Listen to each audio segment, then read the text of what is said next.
صلی علیک یا رسول اللہ وسلم علیک یا حبیب اللہ صلی علیک یا رسول اللہ وسلم علیک یا حبیب اللہ۔ اب ہمارے پاس کتنا رہ گیا؟ جب ہم فارغ ہوئے تو ہماری عمر 25 یا 30 برس کی ہے۔ اب ہمارے پاس اس لحاظ سے 65 یا 70 کا ایوریج اگر لے لیں زندگی کا، تو 40 یا 45 برس بچ جاتے ہیں۔ تو 40-45 برس کو دنیاوی اعتبار سے بہتر بنانے کے لیے ہم نے کیا یہ کہ زندگی کے 20-25 برس گزار دیے، اس میں بچپن کا عرصہ بھی شامل ہے۔ 25 برس کی عمر میں ہم نے کیریئر شروع کیا اپنا، تو ٹھیک ہے 40-45 برس چلیے، 70 تک بہت کیا، 70 تک کر لیا ہم نے، ورنہ عام طور پر تو 60 اور 65 میں آدمی کا یعنی جواب دے جاتا ہے۔ تو آدھی زندگی ہم نے بقیہ آدھی زندگی کو بہتر بنانے میں گزار دی، لیکن جو زندگی اس کے بعد ہے، یعنی موت کے بعد بھی تو ایک زندگی شروع ہوتی ہے، قبر کے مناظر، حشر کے مناظر، قیامت کا معاملہ، ہمارے ذہن میں کچھ بھی نہیں آیا۔ ہم صرف دنیا بہتر بنانے میں لگے رہے، وہاں کے لیے کچھ نہیں کیا ہم نے، جس کا مطلب یہ ہوا، حدیث شریف کو اب اگر یوں پڑھیں کہ اللہ جس کے آخرت بہتر بنانا چاہے، جس کے آخرت بہتر بنانے کا ارادہ فرمائے، اسے دین کا فہم عطا فرما دیتا ہے۔ اب ایک انتہا پسندانہ نظریہ یہ ہو سکتا ہے کہ جو مغربی تعلیم سے وابستہ ہیں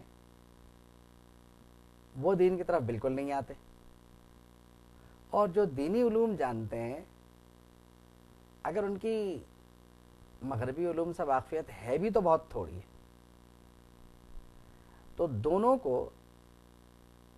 ان باتوں کی طرف توجہ دے کر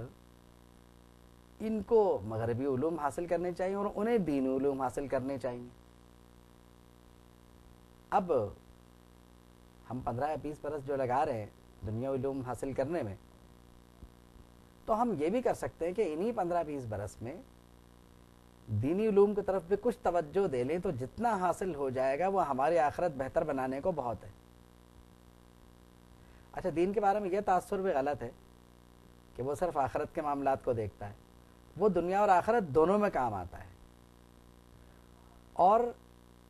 دینی علم یا دین کا فہم ہمیں یہ بتائے گا کہ جو دنیاوی علم ہم نے حاصل کیا ہے اس سے آخرت بہتر بنانے کے لیے کیسے کام لیا جائے۔ چنانچہ دینی شعور یہ تو بہت ضروری ہے اس لحاظ سے، اور دین و دنیا کو علیحدہ علیحدہ خانوں میں نہیں بانٹنا چاہیے، اور دینی علوم اور دنیاوی علوم یہ اگرچہ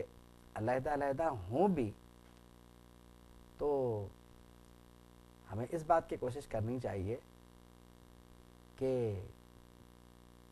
دونوں میں اس طرح ہم آہنگی کی جائے، بلکہ دونوں میں اس طرح ہم آہنگی قائم کی جائے کہ ایک شخص اپنی دنیا اور اپنی آخرت دونوں بہتر بنا سکے، تاکہ کسی شخص کو اس معاملے میں دشواری نہ ہو۔ قرآن مجید میں ارشاد ہے وَلَا تَنْسَ نَصِيبَكَ مِنَ الدُّنْيَا، دنیا سے اپنا حصہ مت بھولو، یعنی اسلام نے دنیا کو آخرت کی کھیتی قرار دیا ہے، اور کھیتی بہتر ہوگی تو فصلیں اچھی ہوں گی، فصلیں اچھی ہوں گی تو پھل اچھے آئیں گے۔ چنانچہ جہاں تک اس بات کا تعلق ہے کہ دین کا شعور، تو وہ بھی ایک شخص میں مکمل ہونا چاہیے۔ ہمارا معاملہ یہ ہے کہ یا تو دنیا پر پوری توجہ دے لیتے ہیں. چلیے اگر اس کو نظر انداز کرنے کے بعد کوئی شخص دین پر پوری توجہ دے لے تو یہ بھی بہت اچھی بات ہے، کیونکہ دین سے دنیا کو بہتر بنانا یہ خاص عمل ہے اور ایسا ہو سکتا ہے. اور ایسا ہوا ہے کہ ہمارے متقدمین جو ہیں، اسلاف ہمارے پرانے بزرگ، انہوں نے دینی علوم کی مدد سے دنیاوی زندگی کو بھی بہتر بنایا ہے. لیکن اگر ہم سمجھتے ہیں کہ ہم ایسا نہیں کر سکتے تو بہرحال دنیاوی علوم کے ساتھ دین کا مطالعہ، بلکہ دینی علوم کا مطالعہ یہ ضروری ہے. اب ایک انسان کی بنیادی ضرورت کتنی ہو سکتی ہے یہ طے کر لیں تو محافل اور مجالس میں تو وقتاً فوقتاً بیٹھتے رہنا چاہیے، بلکہ اکثر و بیشتر، تاکہ وہاں سے دینی شعور ملے. مطالعے میں قرآن مجید کا ترجمہ، تفسیر اور فقہ کتابیں اور حدیث شریف کا مطالعہ یہ بہت ضروری ہے. میرا ذاتی خیال یہ ہے کہ اگر ایک عام آدمی کے لیے دینی علوم کا نصاب ترتیب دیا جائے تو قرآن مجید کا جو ترجمہ ہے کنز الایمان، وہ تفسیر کے ساتھ، بہار شریعت کے شروع کے حصے 6 حصے جو ہیں تقریباً، اور حدیث شریف میں اگر اور کچھ نہیں بھی ہو تو ریاض الصالحین کا مطالعہ ضرور کر لینا چاہیے. ہم یہ کہہ سکتے ہیں کہ اس طرح ایک شخص کی دین کے سلسلے میں بنیادی تربیت مکمل ہو سکتی ہے. تصوف کی کتابوں میں امام غزالی رحمۃ اللہ علیہ کی کتاب منہاج العابدین یا نہیں تو کیمیا سعادت دکھا دی جائے، یہ بھی بہت ہے. تو قرآن مجید، فقہ، حدیث، تصوف یہ ضروری علوم میں سے ہیں اگر دیکھا جائے، کیونکہ جہاں ہم دنیاوی امور میں اتنا کچھ پڑھ لیتے ہیں تو وہاں ہمیں کیا ہوا کہ ہم دینی علوم پہ توجہ نہیں دیتے. اور یہ کچھ اتنا زیادہ بھی نہیں ہے، یعنی قرآن مجید کے چند آیات کا مطالعہ کر لیں روزانہ